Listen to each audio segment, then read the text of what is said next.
الحمد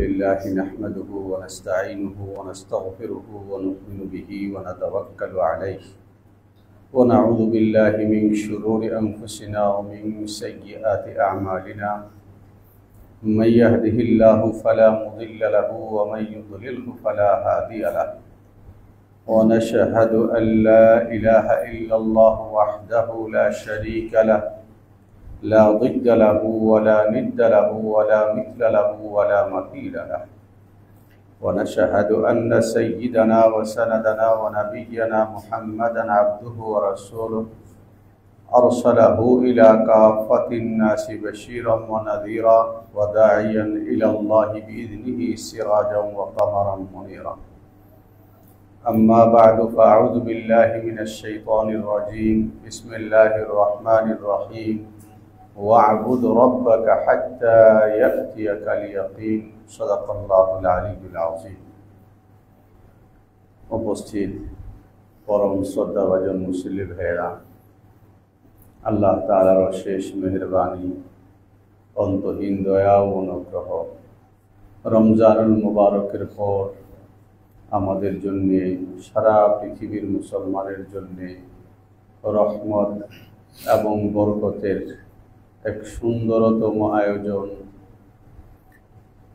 হজ এবং হজের সঙ্গে সংশ্লিষ্ট কুরবানির এক মহান ইবাদতের মৌসুম পার করেছি আমরা, এবং আমরা অত্যন্ত আনন্দের সঙ্গে এটা লক্ষ্য করেছি যে সারা পৃথিবীর মুসলমানদের মধ্যে হজকে কেন্দ্র করে এবং ঈদ উল আজহাকে কেন্দ্র করে যে আনন্দ এবং মনের যে চাঞ্চল্য, সেটা তাদের ধর্মের প্রতি আগ্রহ, আল্লাহ এবং আল্লাহ রসুলের প্রতি বিশ্বাসেরই প্রতিধ্বনি। আল্লাহ শুকুর এটা যে হযরত মুহাম্মদুর রাসূলুল্লাহ সাল্লাল্লাহু আলাইহি ওয়াসাল্লাম দুনিয়াতে এসেছিলেন যে দ্বীনের দাওয়াত নিয়ে, এবং যে দ্বীনের এক একটা বিধান, এক একটা হুকুমকে দুনিয়ার মধ্যে প্রতিষ্ঠিত করবার জন্য তিনি জীবনের শেষ মুহূর্ত পর্যন্ত সংগ্রাম করে গেছেন, এবং তার পাশাপাশি জীবনে তিনি ভালো যা কিছু বলেছেন তার সবটা তার নিজের জীবনে করে দেখিয়ে গেছেন। উম্মত এই দিক থেকে অবশ্যই ভাগ্যবান যে ১৫০০ বছরের এই দীর্ঘ পরিসরে তাদের নবীকে ভুলে নাই, নবীর দেখানো তরিকাকে ভুলে নাই। এখনো পর্যন্ত মুসলমানগণ সারা পৃথিবীর সামনে আমলের মাধ্যমে নিয়মিত প্রতিদিন প্রতিনিয়ত যেভাবে পবিত্র ইসলামকে তুলে ধরছে, মানুষের সামনে ইসলামকে আমল করে দেখাচ্ছে, এটা একদিক থেকে যেমন মুসলমানদের জন্য অত্যন্ত আনন্দ এবং গর্বের বিষয়, দুনিয়ার অমুসলিমদের জন্য অনেক বড় চিন্তার একটা খোরাক, চিন্তার একটা জায়গা। এটা ঠিক যে ইসলাম ধর্মের কিছু বিষয়, কিছু আমল এমন আছে যে আমলগুলোর সঙ্গে অর্থের সম্পর্ক আছে, অর্থনৈতিক সামর্থ্য, টাকা পয়সার সামর্থ্যের একটা ব্যাপার আছে। স্বাভাবিকভাবে এই জায়গাগুলোতে পৃথিবীর সকল মুসলমান সক্রিয়ভাবে অংশগ্রহণ করতে পারে না, কিন্তু ইসলামের অধিকাংশ বিষয়ই এমন যার সঙ্গে অর্থের কোনো সম্পর্ক তো নাই, বরং এই আমলগুলো এমন যে এই আমলগুলোর মধ্যে মানুষের বৈষয়িক জীবনের উপকারও নিহিত আছে। যদি এক নামাজের দিকে আমরা লক্ষ্য করি, যে দিনে ৫ ওয়াক্ত নামাজ আদায় করতে হয়, তো এই ৫ ওয়াক্ত নামাজ আদায় করার মধ্যে আখিরাতের কি ফায়দা বোঝানোর জন্য মুহাম্মদুর রাসূলুল্লাহ সাল্লাল্লাহু আলাইহি ওয়াসাল্লাম দুনিয়ার দৃষ্টান্ত দিয়েছেন এবং বলেছেন এই কথা, লাউ আন্না নাহরান বিবাবি আহাদিকুম ইয়াগতাসিলু ফীহি কুল্লা ইয়াউমিন 5 মাররাত হাল ইয়াবকা মিন দারানিহি শাই, ধরো তোমাদের কারো ঘরের সামনে যদি একটা নদী থাকে, আর যদি সে ওই নদীতে দিনে 5 বার গোসল করে, তাহলে কি তার শরীরের মধ্যে কোনো ময়লা, কোনো প্লেগ থাকবে? সাহাবায়ে কেরাম রাদিয়াল্লাহু তাআলা আনহুম আজমাইন উত্তর দিয়েছেন, লা ইয়া রাসূলুল্লাহ, যে ব্যক্তি দিনে 5 বার গোসল করে ওই ব্যক্তির শরীরের মধ্যে কোনো ময়লা থাকতে পারে না। রাসূলুল্লাহ সাল্লাল্লাহু আলাইহি ওয়াসাল্লাম উদাহরণ দেওয়ার সময়ও এমন পানির উদাহরণ দিয়েছেন যে এখনো পর্যন্ত দুনিয়ার মানুষের কাছে গোসল করার সবচাইতে প্রিয়, আগ্রহ এবং মজার জায়গা হলো নদীর মধ্যে গোসল করা। যে বহমান পানি, যে পানির মধ্যে নামলে এমনিতে মানুষের মন চঞ্চল হয়, শরীরের মধ্যে ফুর্তি ফিরে আসে, আল্লাহ রাসূল এমন পানির উদাহরণ দিয়েছেন। সাহাবায়ে কেরাম রাদিয়াল্লাহু তাআলা আনহুম আজমাইন তারাও বুঝে শুনে বলেছেন, হযরত মুহাম্মদুর রাসূলুল্লাহ সাল্লাল্লাহু আলাইহি ওয়াসাল্লামকে আল্লাহ তাআলা এমন এক দেশে সৃষ্টি করেছেন, যেই দেশের মধ্যে স্বাভাবিকভাবে তো আমরা জানি মাটি শক্ত, সেখানে পাথর এবং সেখানে বালু। আবার এটাও যে মুহাম্মদুর রাসূলুল্লাহ সাল্লাল্লাহু আলাইহি ওয়াসাল্লামের জন্মভূমি থেকে সমুদ্র দূরে না। এমনকি সাহাবায়ে কেরাম রাদিয়াল্লাহু তাআলা আনহুম আজমাইনদের মধ্যেও সমুদ্র ভ্রমণ হতো এবং সেখান থেকে তারা মাছ ধরতেন, মাছ খেতেন। ফলে সবটা একসঙ্গে এসেছে। এই জন্য রাসূলুল্লাহ সাল্লাল্লাহু আলাইহি ওয়াসাল্লামকে যখন জিজ্ঞেস করা হয়েছে, আমরা সমুদ্রে সফর করবার সময় অনেক সময় পানির সংকটে পড়ি, আমাদের সঙ্গে পান করার মতো সামান্য পানি থাকে, তো ওই অবস্থাতে আমরা কি সমুদ্রের পানি দ্বারা ওযু গোসল করতে পারবো? রাসূলুল্লাহ সাল্লাল্লাহু আলাইহি ওয়াসাল্লাম উত্তর দেওয়ার সময় দুটো কথা বলেছেন, যে তোমরা যে সমুদ্রে সফর করো, এই সমুদ্রের পানি তো পাক, এবং সেই সঙ্গে এই সমুদ্রের মধ্যে যে মাছ থাকে সেটাও পাক। তো প্রশ্ন করেছেন একটা, উত্তর দিয়েছেন দুইটা। দুই উত্তর কেন দিয়েছেন? এই কারণে দিয়েছেন যে যেভাবে তোমাদের সমুদ্র পথে সফর করবার সময় পানির প্রয়োজন পড়ে, কখনো কখনো খাদ্যের সংকট হতে পারে। তো যখন খাদ্যের সংকট হবে, তখন তো আরেকদিন এসে প্রশ্ন করবে যে আমরা সমুদ্রের মধ্যে নানা রকমের মাছ দেখি, এবং অনেক সময় দেখি যে মাছ মরে পড়ে আছে, তখন সমুদ্রের মরা মাছ আমরা খেতে পারবো কিনা? তো রাসূলুল্লাহ সাল্লাল্লাহু আলাইহি ওয়াসাল্লাম একসঙ্গে দুই উত্তর দিয়েছেন। বলার বিষয় হলো যে আল্লাহ জাল্লা জালালুহু হযরত মুহাম্মদুর রাসূলুল্লাহ সাল্লাল্লাহু আলাইহি ওয়াসাল্লামের পবিত্র জবান থেকে এমন উদাহরণ এনেছেন, যে উদাহরণ দৃশ্যত তো আমাদের বাংলাদেশের মানুষ, ভারতের যে সমস্ত এলাকায় বিপুল পরিমাণে নদী আছে, অথবা সমুদ্র অঞ্চলের মানুষ, এক সময় যখন পৃথিবীর সঙ্গে মানুষের যোগাযোগ ছিল খুব দুর্বল, কেউ কোনো দেশে না গেলে ওই দেশ সম্পর্কে জানতে পারত না। এখন সারা পৃথিবীটা মানুষের মুঠোর মধ্যে চলে এসেছে। এখন আমরা দেখি যে শুধুমাত্র বাংলাদেশেই জলোচ্ছ্বাস হয় না, বন্যা হয় না, আমেরিকাতেও ব্যাপকভাবে। এর অর্থ হলো যে পুরোটা পৃথিবীর মানুষই তাদের স্বাভাবিক জীবন যাপনের জন্য প্রতিনিয়ত পানির কাছে যেতে হয়।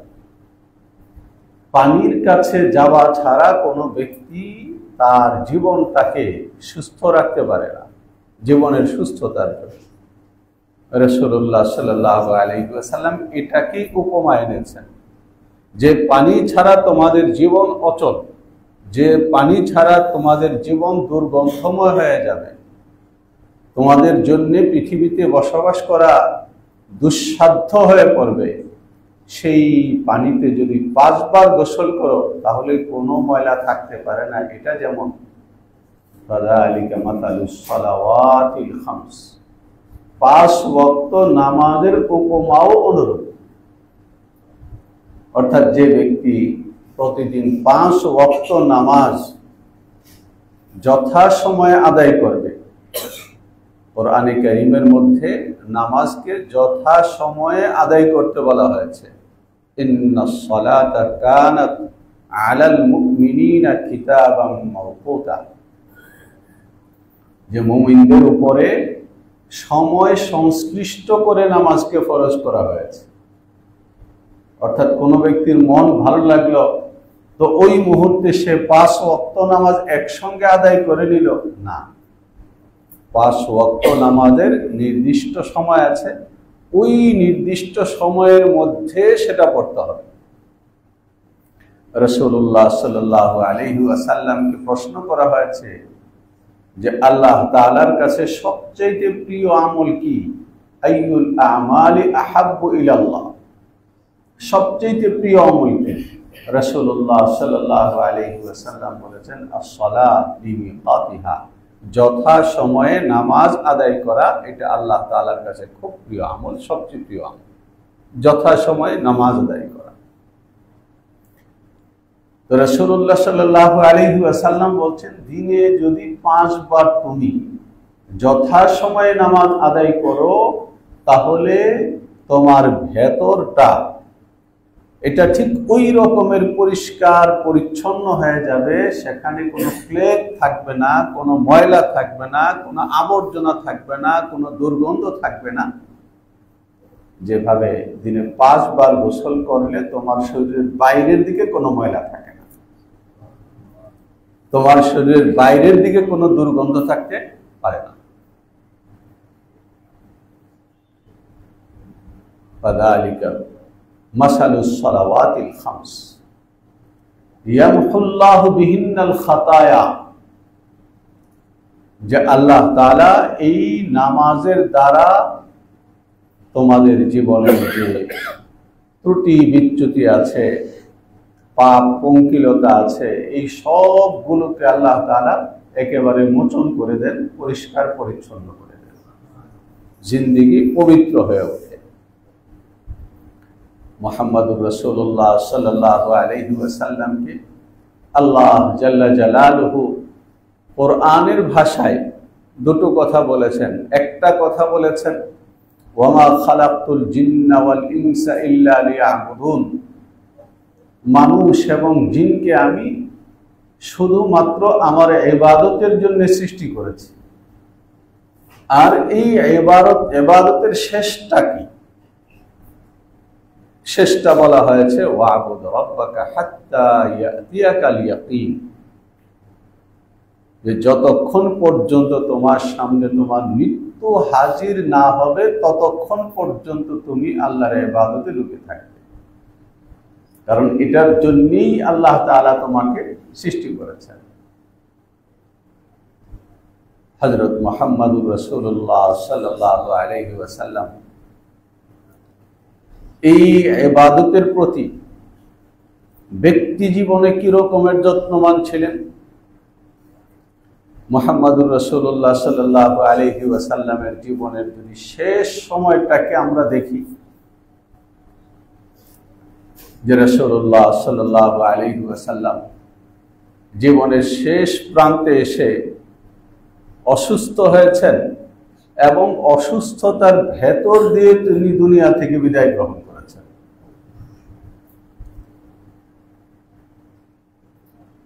এটা কেন হয়েছে? এর একটা বড় কারণ হলো এটা যে দুনিয়া থেকে আল্লাহ জাল্লা জালালুহু চাইলে মানুষকে এমন ভাবে নিয়ে নিতে পারেন, সমস্ত মানুষকেই, যে যার যখন সময় শেষ হবে, হায়াত শেষ হবে, তখন বা স্বাভাবিকভাবে চলাফেরা করতেছে, এক জায়গায় গিয়া অফ। এটা এই রকমের, যেমন আমরা রাস্তায় গাড়ি চালাই, এখন এক ব্যক্তি গাড়ি চালাচ্ছে, তো এক জায়গায় গিয়ে তেল শেষ, গ্যাস শেষ, বাস যেখানে শেষ সেখানেই দাঁড়ায় গেল। তো কেন দাঁড়ায় গেল? গ্যাস শেষ হয়েছে। এটা যেমন গাড়ির ক্ষেত্রে মানুষ স্বাভাবিকভাবে জানে এবং বোঝে এবং বলবে, যদি আল্লাহ তাআলা সিস্টেমটা এটা করতেন যে প্রত্যেকটা মানুষের মৃত্যু এমন ভাবে হবে, সে স্বাভাবিকভাবে তার মতো করে জীবনযাপন করতে থাকবে, যেখানে গিয়ে তার হায়াত শেষ, বাস ওইখানে সে অফ দাঁড়ায় যাবে।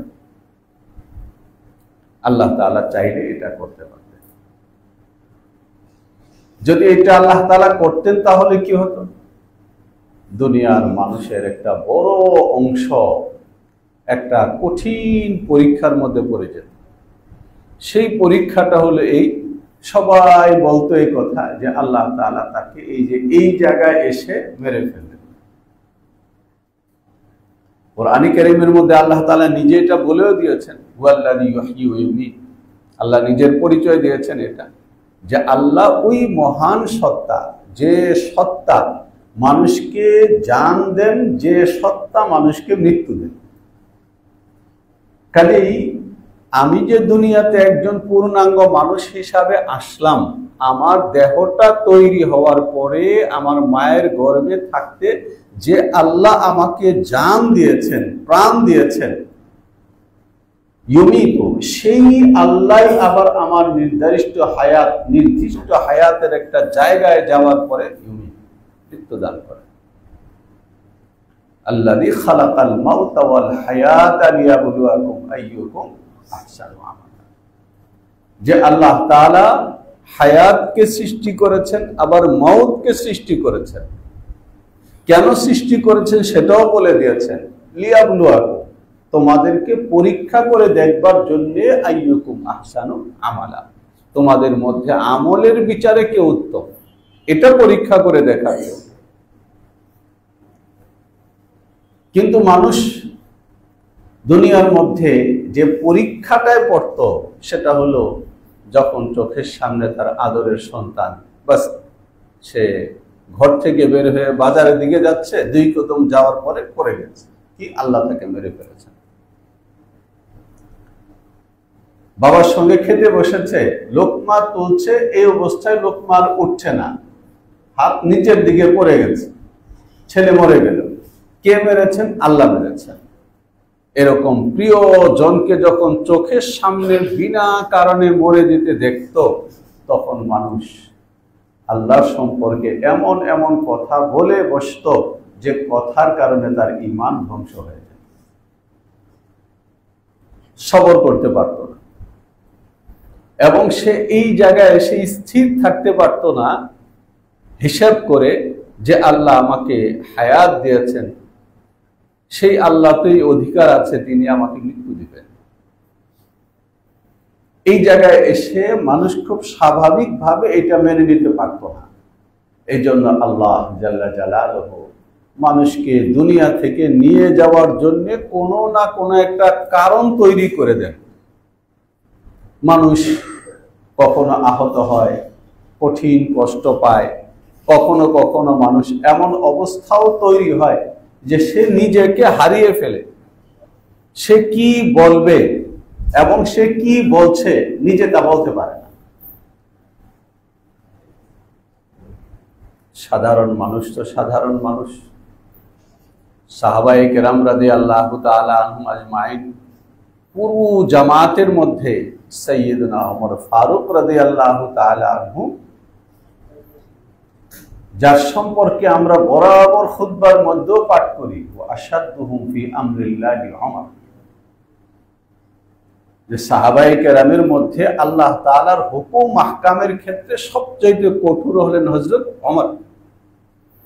তো আল্লাহর হুকুম আহকামের ক্ষেত্রে সবচেয়ে কঠোর যে মানুষটা, সেই মানুষটা যখন মুহাম্মদুর রাসূলুল্লাহ সাল্লাল্লাহু আলাইহি ওয়াসাল্লাম মৃত্যুবরণ করেছেন, এই সংবাদটা তার কাছে এসে পৌঁছেছে, তো মুহাম্মদুর রাসূলুল্লাহ সাল্লাল্লাহু আলাইহি ওয়াসাল্লামের ঘরের দুয়ারের সামনে এসে খোলা তরবারি নিয়ে বসে পড়েছেন এবং বলতে শুরু করেছেন যে যারা বলে এটা যে মুহাম্মদ মারা গেছেন তারা মুনাফিক। যদি কাউকে আমি এমন পাই যে আমার সামনে এই কথা বলে যে ইন্না মুহাম্মাদান মাত, তাহলে এই তরবারি দিয়ে তার মাথাকে আমি শরীর থেকে আলাদা করে ফেলি। সাইয়্যিদুনা আবু বকর সিদ্দিক রাদিয়াল্লাহু তাআলা আনহু ওই মুহূর্তে যিনি শহরের ভেতরে ছিলেন না, শহরের বাইরে ছিলেন। এক বর্ণনা অনুযায়ী শহরের বাইরে তার আলাদা একটা বাড়ি ছিল, আর নবীজির মসজিদের সঙ্গে এক বাড়ি ছিল। তো আগের রাত্রে রাসূলুল্লাহ সাল্লাল্লাহু আলাইহি ওয়াসাল্লামের শরীরের অবস্থাটা একটু ভালো দেখে তিনি সেখানে গিয়েছিলেন। তো তিনি এসছেন, তো এসে দেখেন যে ওমরের চেহারার দিকে তাকানো যাচ্ছে না এবং ওমর গজগজ করছেন। হযরত আবু বকর সিদ্দিক রাদিয়াল্লাহু তাআলা কিছু না বলে ওমরকে সরিয়ে দিয়ে আল্লাহর রাসূলের ঘরের মধ্যে ঢুকেছেন। রাসূলুল্লাহ সাল্লাল্লাহু আলাইহি ওয়াসাল্লামের চেহারা মুবারক তখন চাদর দিয়ে ঢেকে দেওয়া হয়েছে। আমাদের কেউ মারা গেলেও আমরা চাদর দিয়ে চেহারা ঢেকে দিই। আবু বকর সিদ্দিক রাদিয়াল্লাহু তাআলা আল্লাহর রাসূলের চেহারা মুবারক থেকে চাদর সরিয়েছেন, কপালে চুমু খেয়েছেন এবং বলেছেন, ইয়া রাসূলুল্লাহ, আপনার জন্য আল্লাহ তাআলা মৃত্যু লিখেছিলেন, সেই মৃত্যু আপনি একবারই বরণ করলেন, এরপর আপনাকে আর কখনো মৃত্যুর স্বাদ গ্রহণ করতে হবে না। এই কথা বলে আল্লাহ রাসূলের চেহারা মুবারক ঢেকে দিয়ে বের হয়ে এসেছেন। এসে হযরত ওমর রাদিয়াল্লাহু তাআলা আনহুকে ধমক দিয়েছেন, ওমর সরো এখান থেকে। কিন্তু ওমর রাদিয়াল্লাহু তাআলা আনহু হুঁশ ফিরে পাচ্ছেন না, তিনি ওই তার কথাই বলছেন। আবু বকর সিদ্দিক রাদিয়াল্লাহু তাআলা আনহু দেখলেন যে ওমর যে অবস্থাতে আছে, কারো কথা এখন ওমরের কানে ঢুকবে না। বাকি ওমরকে ঘিরে যারা দাঁড়িয়ে আছেন তাদেরকে বলেছেন যে ঢুকো, মসজিদে ঢুকো। এরপরে আবু বকর সিদ্দিক রাদিয়াল্লাহু তাআলা আনহু মসজিদের ভেতরে প্রবেশ করেছেন এবং তার যে আল্লাহ রাসূলের ওফাতের পরে সর্বপ্রথম ঐতিহাসিক যে ভাষণ, সেই ভাষণ তিনি দিয়েছেন, আল্লাহর প্রশংসা করেছেন, নবীজির দরুদ পাঠ করেছেন। এরপর বলেছেন, মান কানা ইয়াবুদু মুহাম্মাদান ফাইন্নাহু ক্বাদ মাত। যারা এতদিন পর্যন্ত মুহাম্মদের ইবাদত করতে, তারা এটা শোনো, মুহাম্মদ মারা গেছেন। ওমান কানা ইয়াবুদুল্লাহ, আর তোমাদের মধ্যে যারা আল্লাহর ইবাদত করতে, তারাও শুনে নাও, ফাইন্নাহু হাইয়ুন কাইয়্যুম লা ইয়ামুত। আল্লাহ তাআলা চিরঞ্জীব, সাদিষ্ট সত্তা, তিনি কখনো মৃত্যুবরণ করেন না। এই কথা বলে ওমর রাদিয়াল্লাহু তাআলা আনহু কোরআনের আয়াত তেলাওয়াত করে শোনালেন, ওয়া মা মুহাম্মাদুন ইল্লা রাসূল ক্বাদ খালাত মিন ক্বাবলিহির রুসুল আফা ইন মাতা আও কুতিলা ইনকালাবতুম আলা আকাবিকুম। যে মুহাম্মদ তিনি আল্লাহর একজন রাসূলই, তার আগেও আরো রাসূল এসেছেন। সুতরাং মুহাম্মদ সাল্লাল্লাহু আলাইহি ওয়াসাল্লাম যদি মৃত্যুবরণ করেন কিংবা শাহাদাত বরণ করেন, তাহলে কি তোমরা আল্লাহর দ্বীন ছেড়ে চলে যাবে? ওমাইয়াম কালিবা আলা আকিবাইহি, যদি কেউ সেটা করে, ফালাইয়াদুল্লাহ শাইআ, তাহলে সে আল্লাহর কোনো ক্ষতি করতে পারবে না, আল্লাহর দ্বীন যেমন আছে তেমনই থেকে যাবে। ওমর রাদিয়াল্লাহু তাআলা আনহু বলেন, আয়াত তো আগে নাজিল হয়েছে, আল্লাহর রাসূলের জবানেও শুনেছি, কিন্তু মাথায় এটা ঢোকে নাই যে আমাদের নবীও দুনিয়া থেকে মৃত্যুবরণ করার মাধ্যমে চলে যাবেন, সেটা ঢোকে নাই। কিন্তু আজকে যখন আবু বকর তেলাওয়াত করলেন, তখন মনে হলো যেন এই প্রথম আয়াত নাজিল হলো আর আবু বকর আমাদেরকে তেলাওয়াত করে শোনালেন। ওমর রাদিয়াল্লাহু তাআলা আনহু হাত থেকে তরবারি ছেড়ে দেওয়ার পরে তিনি বলেছেন যে এরপরে আমি আমার দেহকে আর দাঁড় করিয়ে রাখতে পারিনি, অর্থাৎ দেহ নিজে নিজে মাটিতে পড়ে গেছে। মুহাম্মদুর রাসূলুল্লাহ সাল্লাল্লাহু আলাইহি ওয়াসাল্লামকে আল্লাহ তাআলা দুনিয়া থেকে যাওয়ার জন্য একটা ওসিলা হিসাবে ওষুধ দিয়েছেন এবং বরাবর 5 দিন তিনি সেই অসুস্থতার মধ্যে কাটিয়েছেন।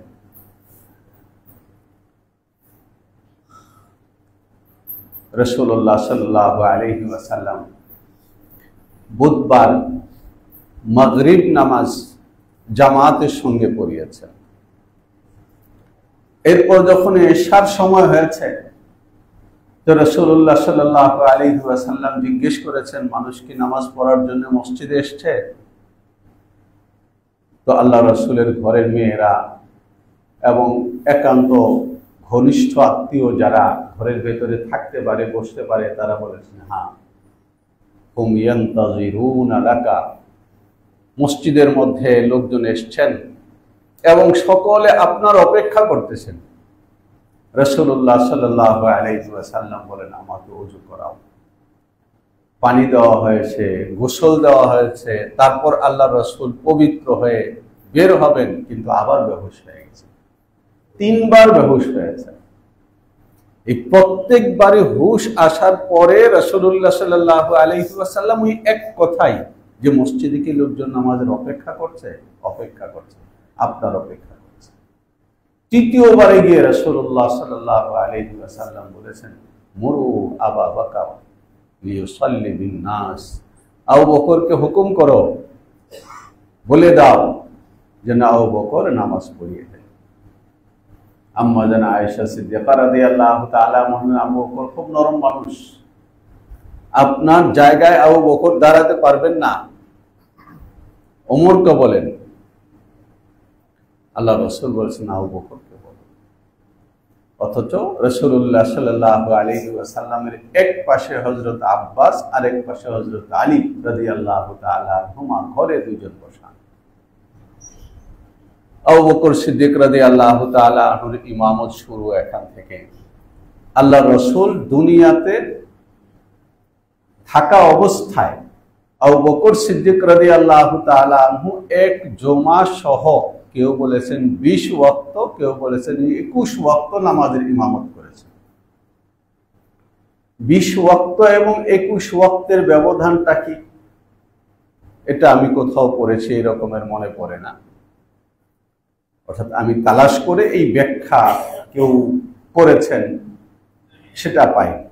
আমার ধারণা হলো এটা, যে পরের দিন বৃহস্পতিবার, এই পরের দিন জোহর নামাজের সময় রাসূলুল্লাহ সাল্লাল্লাহু আলাইহি ওয়াসাল্লাম ঘর থেকে বের হয়েছেন, এমন সময় যখন আবু বকর আল্লাহু আকবার বলে নামাজ শুরু করে দিয়েছেন। রাসূলুল্লাহ সাল্লাল্লাহু আলাইহি ওয়াসাল্লাম ঘর থেকে যখন বের হচ্ছেন, তো ঘর আর মসজিদ তো একসঙ্গে, তো সাহাবায়ে কেরামের যে নড়াচড়া, এই নড়াচড়াটা দেখে আবু বকর সিদ্দিক রাদিয়াল্লাহু তাআলা টের পেয়েছেন যে আল্লাহ রাসূল আসতেছেন। তিনি জায়গা থেকে সরে যেতে চেয়েছেন, আল্লাহ রাসূল ইশারা করেছেন, তুমি তোমার জায়গায় থাকো। এরপরে আবু বকর সিদ্দিক রাদিয়াল্লাহু তাআলা আনহুকে ডান পাশে রেখে রাসূলুল্লাহ সাল্লাল্লাহু আলাইহি ওয়াসাল্লাম বাম পাশে বসে পড়েছেন। বাকি পুরো নামাজ আল্লাহর রাসূল পড়িয়েছেন বসে বসে, আর দাঁড়িয়ে দাঁড়িয়ে আবু বকর সিদ্দিক রাদিয়াল্লাহু তাআলা আনহু মুকাব্বিরের মতো নামাজ আদায় করেছেন। তা আবু বকর আল্লাহর রাসূলকে ফলো করেছেন, বাকি সব মুসল্লি মসজিদের আবু বকরকে ফলো করেছেন। এই নামাজ আবু বকরের ইমামতিতে হয়েছে না রাসূলুল্লাহ সাল্লাল্লাহু আলাইহি ওয়াসাল্লামের ইমামতিতে হয়েছে? যারা আবু বকরের ইমামত ধরেছেন তারা 21 ওয়াক্ত বলেছেন, আর যারা এটাকে আল্লাহর রাসূলের ইমামতের মধ্যে নিয়ে গেছেন তারা 20 ওয়াক্ত বলেছেন। বলার কথা হলো এটা, যে মুহাম্মদুর রাসূলুল্লাহ সাল্লাল্লাহু আলাইহি ওয়াসাল্লাম দাঁড়াতে পারছেন না। হযরত আব্বাসের কাঁধে এক হাত আর হযরত আলীর কাঁধে এক হাত, এই দুইজন এইভাবে আল্লাহ রাসূলকে ধরে নিয়ে তারপর আল্লাহ রাসূলের মুসল্লার মধ্যে বসিয়ে দিচ্ছেন, আর ওই অবস্থাতে রাসূলুল্লাহ সাল্লাল্লাহু আলাইহি ওয়াসাল্লাম নামাজের ইমামত করছেন। উম্মতের সঙ্গে রাসূলুল্লাহ সাল্লাল্লাহু আলাইহি ওয়াসাল্লামের জীবিত অবস্থায় সামনাসামনি এটাই ছিল শেষ সাক্ষাৎ। এরপরে আল্লাহর রাসূল জীবিত অবস্থায় দুনিয়াতে মুখোমুখি অবস্থায় উম্মতের সঙ্গে আর সাক্ষাৎ পায়নি। নামাজ শেষ করবার পরে আল্লাহ রসুলকে ধরে মিম্বরে বসানো হয়েছে। রাসূলুল্লাহ সাল্লাল্লাহু আলাইহি ওয়াসাল্লাম জীবনের শেষবারের মতো গুরুত্বপূর্ণ কিছু ওসিয়ত করেছেন। সেই ওসিয়তের মধ্যে তিনটা কথা ছিল। একটা কথা ছিল যে আল্লাহ রসুল আনসার যারা, তাদের বিষয়ে সবাইকে ওসিয়ত করেছেন যে দিন দিন মুহাজির বাড়ছে এবং মুসলমান বাড়ছে, আর আমার আনসার দিন দিন কমে যাচ্ছে। এই কারণে কমে যাচ্ছে যে আনসার তো একটা নির্দিষ্ট জাতি, মদিনার নির্দিষ্ট আদিবাসী, এরা তো আর সংখ্যায় বাড়ে না। রাসূলুল্লাহ সাল্লাল্লাহু আলাইহি ওয়াসাল্লাম বলেছেন, পৃথিবীর কেউ যখন আমাকে আশ্রয় দেয় নাই, তখন এই আনসাররা আমাকে আশ্রয় দিয়েছে। আমি দুনিয়া থেকে চলে যাওয়ার পর তোমরা তাদের মধ্যে যারা ভালো করবে, তাদেরকে সম্মানিত করবে, উৎসাহিত করবে, প্রশংসা করবে, আর যদি তাদের মধ্যে কেউ ত্রুটি বিচ্যুতি করে, তাহলে সেটাকে তোমরা ক্ষমার চোখে দেখবে, উদার দৃষ্টিতে দেখবে, তাদের সঙ্গে কেউ কখনো কঠোর আচরণ করবে না।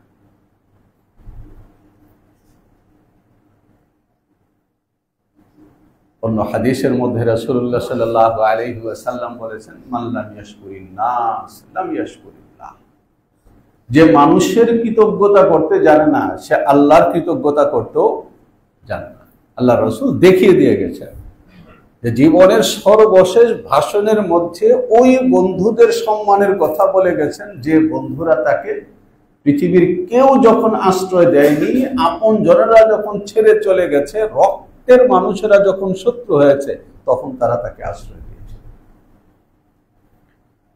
আল্লাহ রাসূল দ্বিতীয় বিষয়ে সতর্ক করেছেন, ইহুদি, এদের ব্যাপারে সাবধান থাকবে এবং পুরো আরব দুনিয়াতে এদেরকে ঢুকতে দেবে না। তৃতীয় বিষয়ে আল্লাহ রসুল বলেছেন, দেখো, পূর্ববর্তী নবীগণ মারা গেলে তাদের কবরকে মানুষ পূজা করত।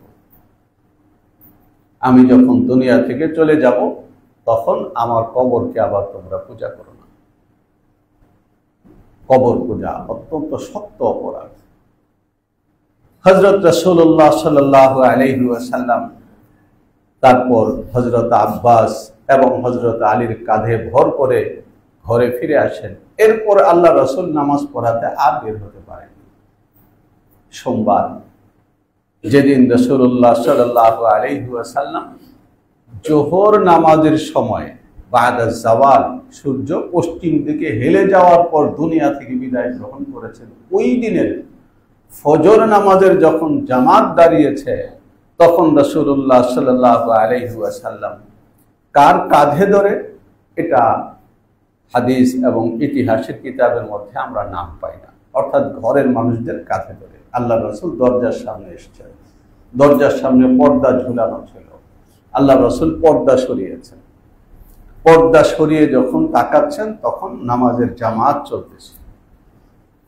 রাসূলুল্লাহ সাল্লাল্লাহু আলাইহি ওয়াসাল্লামের নূরানী চেহারা পর্দা সরিয়ে দেওয়ার পর তার ঝলক, এটা যখন মসজিদের মধ্যে পড়েছে, তো একেবারে কাছে তিনি যখন নড়াচড়া করেছেন, তখন এই নড়াচড়া একেবারে ভেতরে এমন ভাবে পৌঁছে গেছে যে হযরত আবু হুরায়রা রাদিয়াল্লাহু তাআলা আনহু বলেন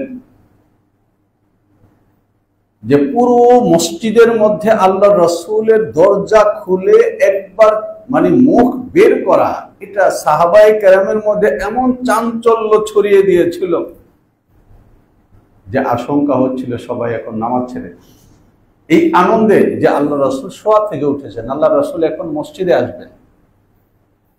যখন এই চাঞ্চল্য একেবারে আবু বকর পর্যন্ত চলে যায়, তা আবু বকর সিদ্দিক রাদিয়াল্লাহু তাআলা আনহু এটা মনে করে যে আল্লাহ রাসূল মনে হয় এখন নামাজ পড়াতে আসবেন।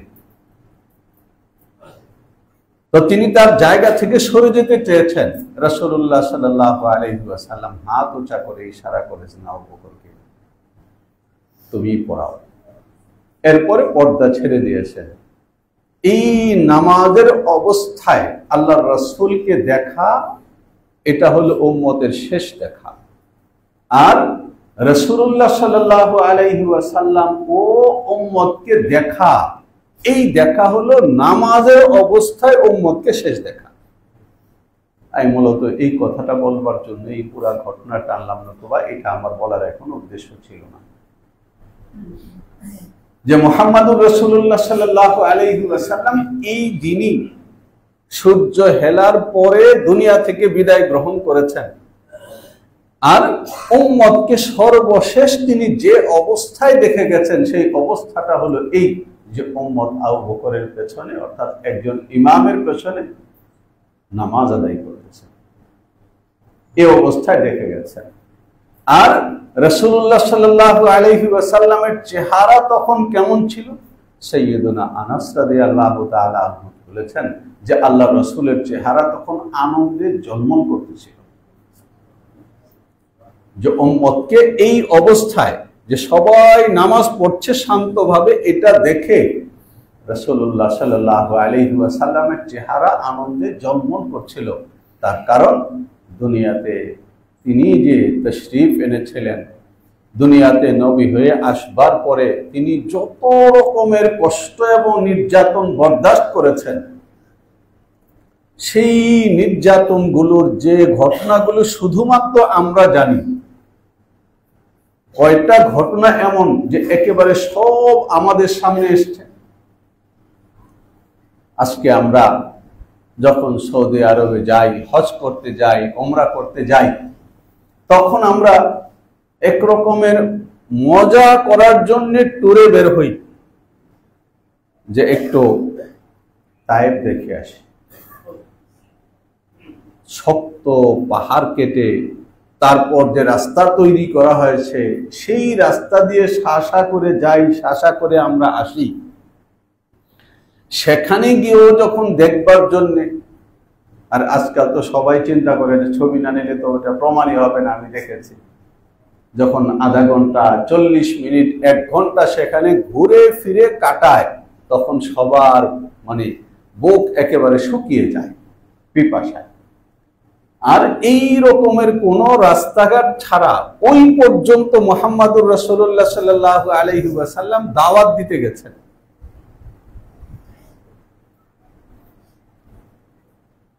এবং সেখান থেকে তিনি যে নির্যাতিত হয়ে এই রাস্তা দিয়ে আবার ফিরে এসেছেন, এবং ফিরে আসবার পরে প্রথম যেখানে এসে বিশ্রাম করেছেন, সেখানেও পাথরের একটা ছাদের মতো করা আছে। এক সময় বিশ্বাস করা হতো না, এখন সৌদি আরবের সরকারের পক্ষ থেকে সাইনবোর্ড লেখা আছে যে এই জায়গায় আল্লাহর রাসূল তায়েফ থেকে ফেরার পথে এসে বসে বিশ্রাম করেছেন। এরপরে যে বাগানের মধ্যে গেছেন, সেই বাগানের এখানে মসজিদ করা আছে, মসজিদ আকদাস, সেখানে মানুষ যায় দেখে।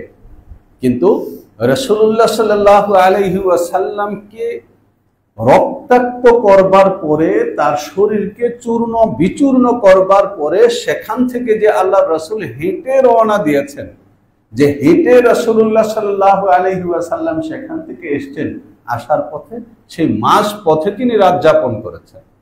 এবং ওই রাত যাপন করবার সময় হলো জিনদের একটা টিম এসে রাসূলুল্লাহ সাল্লাল্লাহু আলাইহি ওয়াসাল্লামের হাতে ইসলাম কবুল করেছেন রাতের বেলা।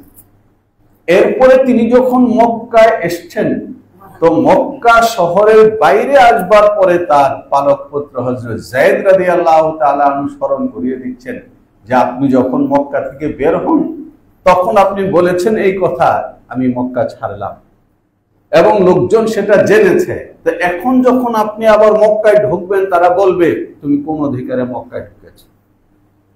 অর্থাৎ যেখানে তার জন্ম, যে শহরের সবচেয়ে প্রভাবশালী নেতা তার দাদা, এবং তার পরিবার, ওই পরিবার যে পরিবারের লোকেরা মক্কার লোকদেরকে ব্যবসা শিখিয়েছে, যে ব্যবসা দিয়ে পরবর্তী সময়ে তারা ইজ্জতের জীবন যাপন করেছে, এমন সম্মানিত খানদানের শ্রেষ্ঠ সন্তান তিনি মক্কায় প্রবেশ করতে পারছেন না।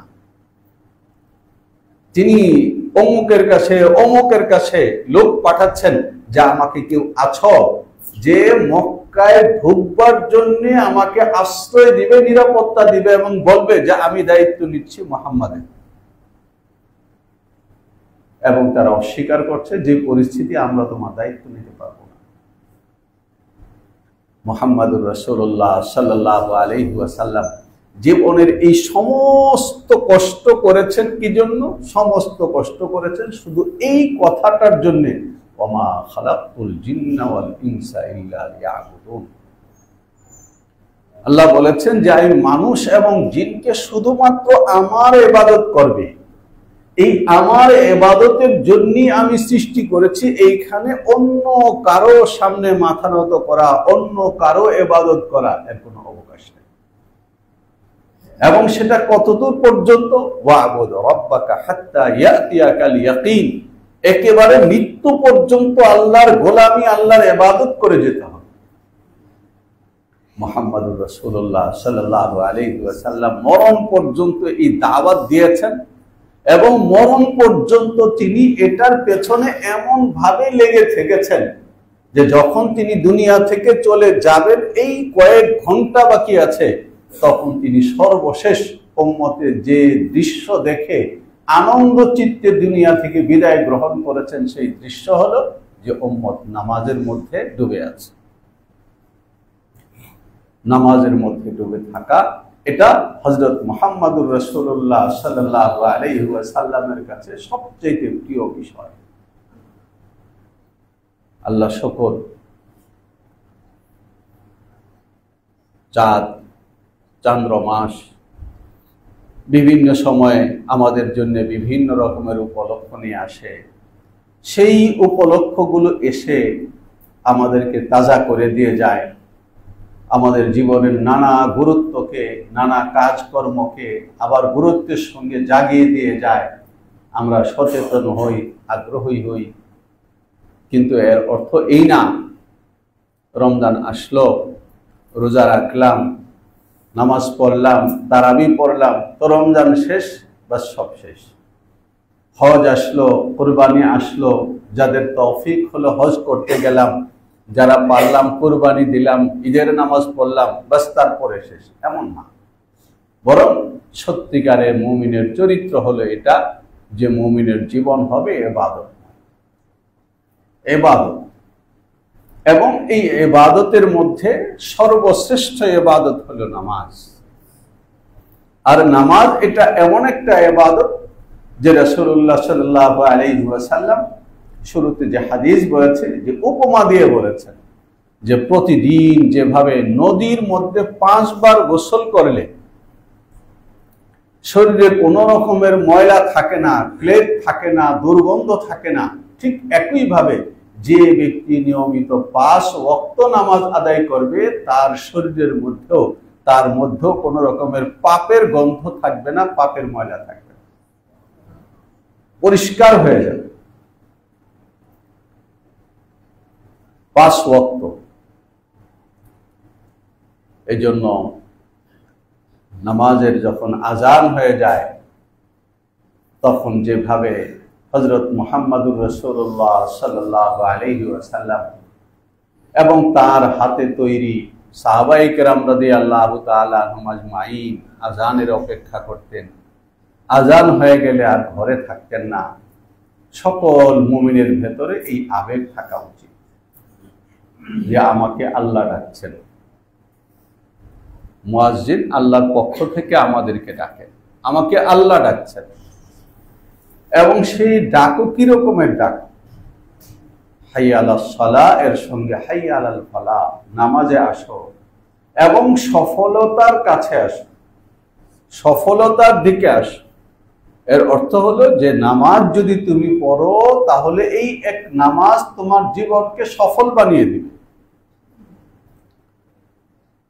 যদিও নামাজ, রোজা, হজ, যাকাত এই সমস্ত আমল যদি কোনো ব্যক্তি দুনিয়ার কোনো উদ্দেশ্যে করে, তাহলে আখিরাতে আল্লাহ তাআলার কাছে তার কোনো প্রতিদান পুরস্কার সে পাবে না। কিন্তু এটা ঠিক যে আল্লাহ তাআলা মানব জাতিকে যত রকমের হুকুম দিয়েছেন, এই হুকুমগুলো যদি তারা ঠিকঠাক মতো পালন করে, তাহলে শুধুমাত্র আখিরাতে পুরস্কৃত হবে এমন না, তাদের দুনিয়ার জীবনও সুন্দর হয়ে যাবে। নামাজ মানুষের দুনিয়ার জীবনকে সুন্দর করে। যারা নিয়মিত নামাজ পড়ে, ফলে তাদেরকে নিয়মিত ওযু করতে হয়, পাক পবিত্র থাকতে হয়, আর শারীরিক পাক পবিত্রতা এটা মনের পবিত্রতা সৃষ্টি করে। 5 ওয়াক্ত নামাজ আল্লাহ রসুল উদাহরণ দিয়েছেন গোসলের সঙ্গে। তো যদি কোনো ব্যক্তি সকালবেলা ঘুম থেকে উঠে অফিসে যাওয়ার সময় গোসল করলো, আবার দুপুরে যখন লাঞ্চে আসলো তখন গোসল করে নিল, আবার রাতের বেলা যখন কাজকর্ম শেষ ঘুমানোর আগে গোসল করলো, তাহলে দেখা যাবে কাজকর্ম থেকে ঘুম সব কিছু তার ফ্রেশ হচ্ছে। কিন্তু যদি কোনো ব্যক্তি 3 বার গোসল করবো কি করতে, একবারই 3 বারের গোসল করি, তাহলে তার অসুখও বাঁধতে পারে এবং গোসলের দ্বারা তার যে শরীর ফ্রেশ হওয়ার কথা, মন ফ্রেশ হওয়ার কথা, সেটা হবে না, ঘুমের শান্তি এটা আসবে না। ঠিক একইভাবে 5 ওয়াক্ত নামাজ যখন টাইম মতো কোনো ব্যক্তি আদায় করবে, তখন এই ব্যক্তির মধ্যে দেখা যাবে কোনো রকমের অলসতা থাকে না, তার জীবনের শৃঙ্খলা চলে আসে। এবং যখন কোনো ব্যক্তি মসজিদে এসে জামাতের সঙ্গে নামাজ পড়বে, আর নামাজ পড়বার সময় যদি এই অনুভূতিটা মানুষের মধ্যে থাকে, মুমিন বান্দাদের মধ্যে থাকে যে আমি আল্লাহর ইবাদত করছি, নামাজ উপকারী হওয়া, এর জন্য কোরআনে কারীমের মধ্যে খুশু শব্দ ব্যবহার করা হয়েছে। এটা কিভাবে আসে? এর তো অনেক তরিকা। আশরাফ আলী থানভী রাহমাতুল্লাহি আলাইহি লিখেছেন, নামাজে খুশু আসবার জন্য, বিনয় সহকারে নামাজ হওয়ার জন্য দরকার হলে এটা যে নামাজের মধ্যে তুমি যা যা পড়ো বুঝে পড়ো। আমরা পারি না, যদি না পারি কমপক্ষে যদি এতটুকুন বোধ, এতটুকুন চেতনা যদি জাগ্রত থাকে যে আমি আল্লাহর ইবাদত করছি, এটা যদি কোনো ব্যক্তির মধ্যে জাগ্রত থাকে, তাহলে সে 5 ওয়াক্ত নামাজ পড়ার মাধ্যমে তার ভেতরে যে অনুভূতি সৃষ্টি হবে, তার ভেতরে যে একটা সজাগ মন তৈরি হবে, এই সজাগ মনটা, এই অনুভূতিটা তার বাড়িঘর, তার দোকানপাট, তার কাজকর্ম, তার চাকরি বাকরি, মানুষের সঙ্গে আচার আচরণ, লেনদেন, সব জায়গার মধ্যে এর প্রভাব দেখা যাবে। দিনে 5 বার যখন সেই অনুভূতির সঙ্গে যে আমি আল্লাহর গোলামি করি, তখন দেখা যাবে মসজিদ থেকে বের হয়ে যাওয়ার পরে অনেকক্ষণ পর্যন্ত তার ভেতরে এই নামাজ নড়াচড়া করতেছে। জীবনের সব জায়গার মধ্যে তার নামাজের নূর, নামাজের যে আলো, এটা দৃশ্যমান থাকবে, মানুষ দেখতে পাবে, তার সঙ্গে লেনদেন করে, তার সঙ্গে কথাবার্তা বলে মানুষ শান্তি পাবে। ফলে তার বৈষয়িক জীবনও সুন্দর হয়ে যাবে। যদি কোনো ব্যক্তি নামাজকে জীবনের মধ্যে ধারণ করতে পারে, তাহলে এই নামাজ তার আখিরাতের সঙ্গে সঙ্গে তার দুনিয়ার জীবনকে সুন্দর করে দেয় এবং এই সুন্দরটা ব্যক্তি বিশেষে এটার মাত্রা হতে থাকে।